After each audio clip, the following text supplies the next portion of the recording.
Yes, देखो बेटा soap, soap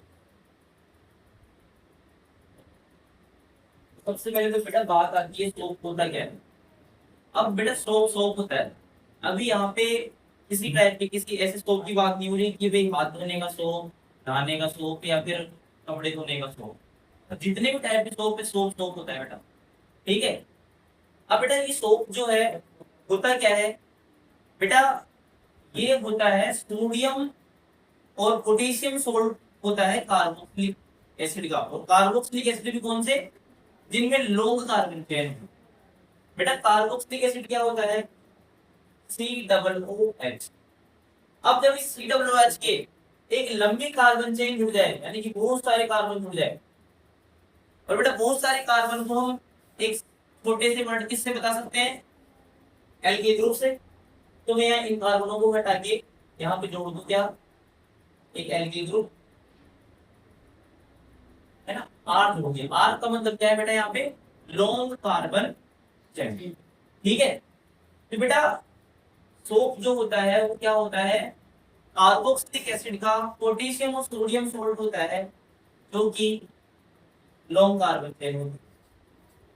जैसे कि बेटा ये कार्बोक्सिलिक एसिड है, लेकिन अभी सोडियम पोटेशियम सोल्ट नहीं है, इसको बनाना पड़ेगा। और वो कैसे बनेगा बेटा, जब आप इस लॉन्ग चेन वाले कार्बोक्सिलिक एसिड को रिएक्शन कराओगे किसी बेस से, तो वो बेस क्या क्या होगा बेटा, वो बेस या तो होगा NaOH या फिर वो होगा बेटा KOH। तब जाके तब जाके बनेगा। अगर Na से रिएक्शन कराओगे तब तो सोडियम सोल्ट बनेगा कार्बोक्सिलिक एसिड का, और अगर KOH से रिएक्शन कराओगे तब पोटेशियम सोल्ट बनेगा कार्बोक्सिलिक एसिड का। तो बेटा सोप क्या है, सोप है बेटा, सोप के कोई सा भी मॉलिक्यूल जो है बेटा वो क्या है, sodium and potassium salt of long chain carboxylic acid. ठीक है। अगर बेटा तुम्हें अच्छी तरह से पता है, जब भी एसिड को बेस से रिएक्शन कराते सॉल्ट बनता है, तो सोप भी कैसे बना है, कार्बोक्सिलिक एसिड को किससे रिएक्शन कराई है हमने, NaOH और KOH। ठीक है बेटा। जैसे कि देखो बेटा, मेरे पास में ये R मतलब एल्किल ग्रुप, एक लॉन्गेस्ट कार्बन चेन है बेटा ये, और इसके ये कार्बोक्सिलिक एसिड जुड़ रखा है COOH। अब बेटा मैंने जैसे कि इसको NaOH से रिएक्शन कराई, देखो बेटा ये एक एसिड है, इसका नाम है कार्बोक्सिलिक एसिड, और ये बेटा एक बेस है। और जब भी एसिड और बेस की रिएक्शन कराते हैं तो सोल्ट बनता है। तो बेटा यहाँ कौन सोल्ट सोल्ट बनेगा, सोडियम सोल्ट बनेगा कार्बोक्सिलिक एसिड। तो बेटा देखो, और वो सोल्ट क्या होगा, RCOO। इस H की जगह, इस H की जगह बेटा लग जाएगा यहाँ पे Na, और यहाँ से वाटर बाहर हो जाएगा। इस रिएक्शन में क्या बाहर हो जाएगा बेटा, वाटर बाहर हो जाएगा। ठीक है, -H2 हो गया बेटा, और यहाँ बन गया Na, और ये वाटर को हम यहाँ लगा देंगे। तो इस तरह से बेटा ये सोल्ट बना, और इसी सोल्ट को हम क्या बोलते हैं बेटा, सोल्ट। अगर इसी को मैं, अगर ये जैसे ये कार्बोक्सिलिक एसिड है, हायर कार्बन चेन वाला, लॉन्गेस्ट कार्बन चेन है बेटा, अगर मैं इसको KOH से रिएक्शन कराऊं, अब बेटा ये एसिड है और ये क्या है, ये भी बेस है बेटा, तो इन दोनों के रिएक्शन करने से भी क्या बनेगा, सॉल्ट बनेगा। देखो बेटा अब क्या होगा, इसके अंदर क्या जुड़ा था, NaH की जगह इसमें क्या जुड़ जाएगा, K जुड़ जाएगा H की जगह। बेटा ये बन जाएगा potassium salt of carboxylic acid, और ये मोट हो गया बाहर। यहाँ से क्या बाहर हुआ बेटा, यहाँ से भी H2 बाहर हुआ। तो इस तरह से बेटा, इस तरह से बनता है क्या, सोप। इस तरह से बनता है। तो सोप को डिफाइन कैसे कर सकते हैं बेटा, it is a sodium and potassium, sodium and potassium salt of long chain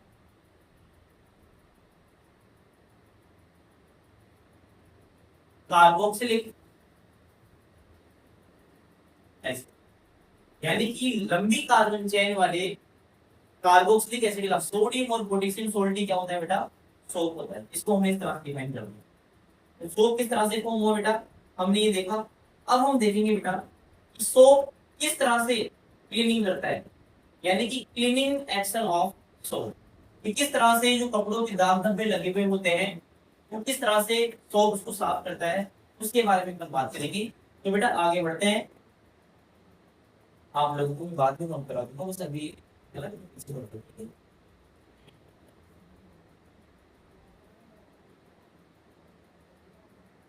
देखो बेटा, अब अपन देखते हैं क्लीनिंग एक्शन ऑफ सोप।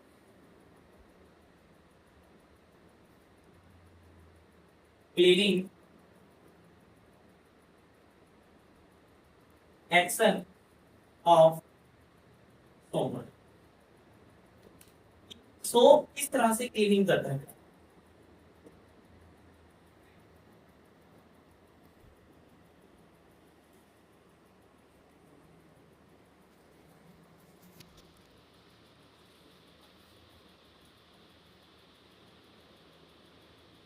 देखिए बेटा, अपन देख रहे हैं क्लीनिंग एक्शन ऑफ सोप।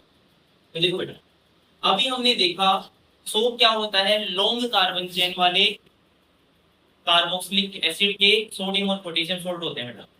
तो देखो हमने इसको इस तरह से बताया था, आर, हमने इसको इस तरह से लिखा था बेटा, R C double O N A, या फिर क्या, आर सी डबल ओ ए, यानी कि sodium salt of carboxylic acid और potassium salt of carboxylic acid. बेटा दोनों ही सोप है। आर का मतलब क्या है बेटा, लॉन्गेस्ट कार्बन चेन। ठीक है, तो देखो बेटा, इस आर को, जो लंबी कार्बन चेन है बेटा, इसको मैं इस तरह से बना रहा हूँ। ये हमारे पास में लॉन्गेस्ट कार्बन चेन है बेटा, ये सी डब्ल्यू एच है, सी डब्ल्यू एच को मैंने ऐसे जोड़ दिया। ठीक है, और ये इसके लगा हुआ है बेटा सोडियम। ठीक, या माइनस या प्लस है, तभी आपस में चिपके हुए। देखो बेटा, तो इसका लॉन्गेस्ट कार्बन चेन होता है ना बेटा, ये वाला,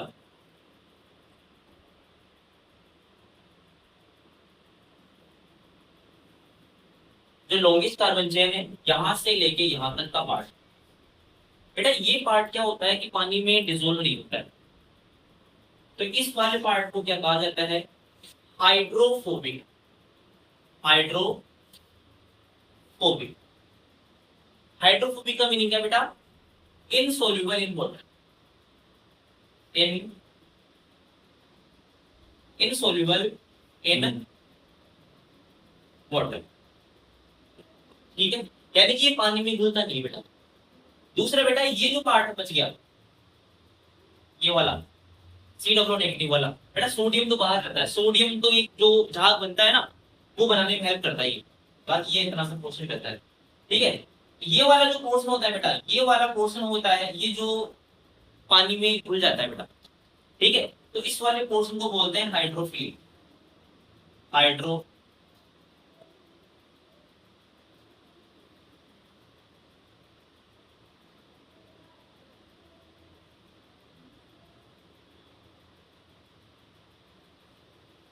इस पोर्शन को बोलते हैं बेटा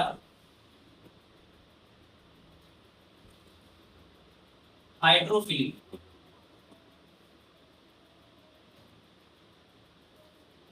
ठीक है, हाइड्रोफिलिक का मतलब क्या होता है, जो पानी में घुल जाए, है ना बेटा। यानी कि ये क्या है, सोल्यूबल इन वाटर,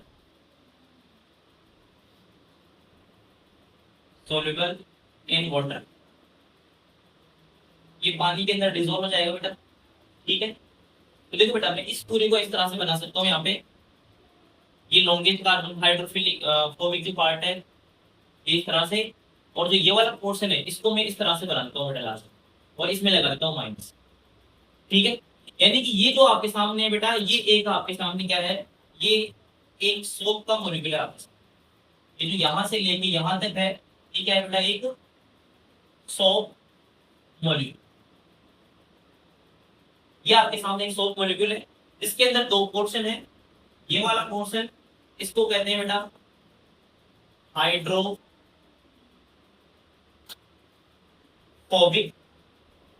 और जो ये वाला पोर्शन है बेटा इसको बोलते हैं हाइड्रोफिल,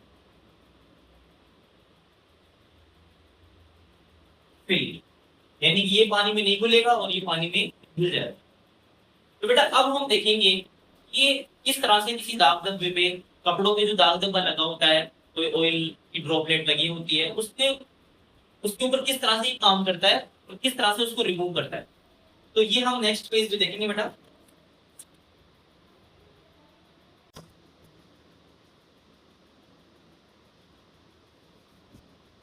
बेटा ये एक मान लेते हैं कि कपड़े के ऊपर ये ऑयल की बूंद गिरी हुई है। अब जब तुम इसके ऊपर साबुन लगाते हो तो वो कैसे इसके ऊपर काम करेगा बेटा? बेटा अभी हमने देखा कि जो सोप का मॉलिक्यूल होता है वो कैसा होता है बेटा? वो होता है बेटा ऐसा। ये लॉन्गेस्ट कार्बन चेन और ये इसका जो कार्बोक्सिलिक वाला ग्रुप है वो है, इसमें नेगेटिव चार्ज है, ठीक है बेटा। और ये लॉन्गेस्ट कार्बन चेन। तो जब जो भी कोई दाग धब्बा कपड़े पे लगा होता है बेटा, तो देखो तुम अभी मैंने आपको बताया इसका ये वाला पोर्शन हाइड्रोफोबिक है और ये वाला पोर्शन हाइड्रोफिलिक है, यानी कि ये तो पानी में नहीं घुलेगा और ये पानी में घुल जाएगा। अब तुम बताओ जो जो पानी में नहीं घुलेगा उसके कैसे किसी दूसरे को घुलने देगा? तो बेटा अब इस सोप का जो मॉलिक्यूल है ये इस पे अटैक करेगा, इधर से इस तरफ से नहीं घुलेगा, यानी कि इस पे इस तरफ से अटैक करेगा और जो इसका नेगेटिव वाला पोर्शन है ये रहेगा बाहर की तरफ। अब ऐसे ही बहुत सारे मॉलिक्यूल इसके ऊपर अटैक करेगी बेटा, दाग दाग के ऊपर। आपने जो साबुन लगाया है, जो भी साबुन लगाया है, साबुन की मॉलिक्यूल ऐसे ही इस दाग के ऊपर अटैक करेंगे बेटा।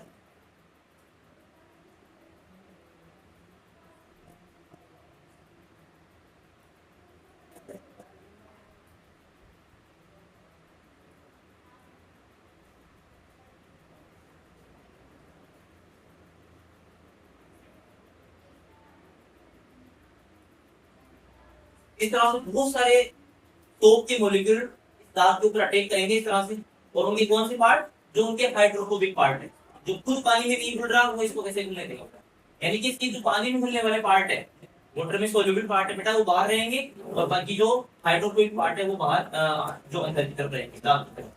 देखो बेटा ये इसके ऊपर इस तरह से अटैक करेगा और इसको रिमूव करेगा यहाँ पे। और बाकी जो इसके ऊपर जो भी कोई सॉल्ट है, सोडियम पोटेशियम, वो बेटा इसके बाहर की तरफ चिपका हुआ रहेगा, वो इसके ऊपर बाहर की तरफ बाहर आएगा। सोडियम सोडियम बाहर है बेटा, और ये बाहर रह के क्या बना रहा है बेटा? तुम जब भी कपड़े पे साबुन लगाते हो तुम्हें क्या दिखता है बेटा? झाग दिखते हैं उसके। वो झाग क्या होता है बेटा? जो भी जिस भी किसी का सोल्ट होता है वो बाहर की तरफ रहता है और वो झाग बनाने में हेल्प करता है, ठीक है। अंदर रिएक्शन अंदर हो ये देखो, ठीक है। ये बाहर की तरफ इस काम से क्या रहता है?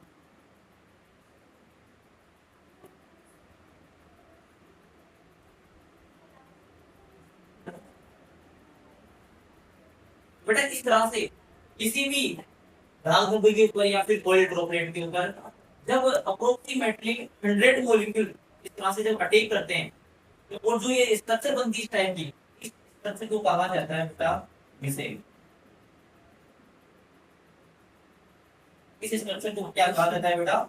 मिसेल कहा जाता है। ये जो आपके सामने स्ट्रक्चर बनी है स्ट्रक्चर को कहा जाता है मिसेल।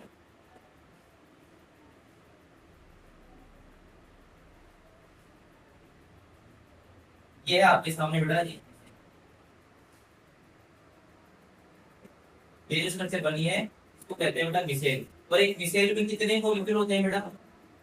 एक मिसेल के अंदर अप्रोक्सीमेटली अप्रोक्सीमेटली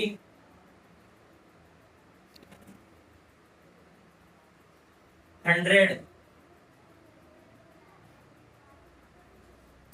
मॉलिक्यूल्स होते हैं बेटा, 100 मॉलिक्यूल्स होते हैं।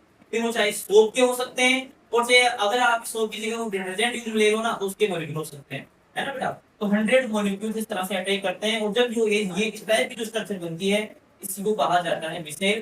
तो बेटा इस तरह से सोप जो है कोई भी दाग धब्बा, ऑयल ड्रॉपलेट, ग्रीस वगैरह कपड़ों में जो लगा होता है उसको इस तरह से रिमूव करते हैं। तो मैंने बताया आपको बेटा सोप या डिटर्जेंट अपने कौन से पार्ट की तरफ से इसके ऊपर अटैक करता है बेटा, हाइड्रोफोबिक पार्टिकल। तो देखो बेटा हमने इसको क्या बताया, ये है ऑयल ड्रॉपलेट, ऑयल मान लेते हैं कि ये ऑयल ड्रॉपलेट है, ठीक है, ये हमारे सोप के मॉलिक्यूल है, तो सोप के मॉलिक्यूल के अंदर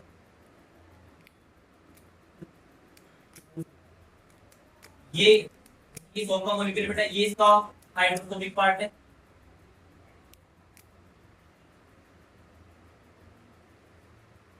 हाइड्रोफोबिक पार्ट ये कहाँ पे है बेटा, इनर साइड, ठीक है, इनर साइड बेटा। और जो हाइड्रोफिलिक पोर्शन है ये वाला क्या है बेटा, हाइड्रोफिलिक पार्ट, ये क्या है बेटा, आउटर साइड, आउटर साइड, यानी कि जो हाइड्रोफोबिक पोर्शन होता है वो तो टुवर्ड्स जो भी कोई लाल धब्बा होता है उसके पास होता है, और जो हाइड्रोफिलिक पोर्शन है वो क्या होता है बेटा, अवे फ्रॉम जो भी कोई ऑयल ड्रॉपलेट है, जो भी कोई लाल धब्बा लगा हुआ है, ठीक है बेटा। तो इस तरह से ये है बेटा क्लीनिंग एक्शन ऑफ सोप, इस तरह से सोप में डिटर्जेंट वर्क करता है।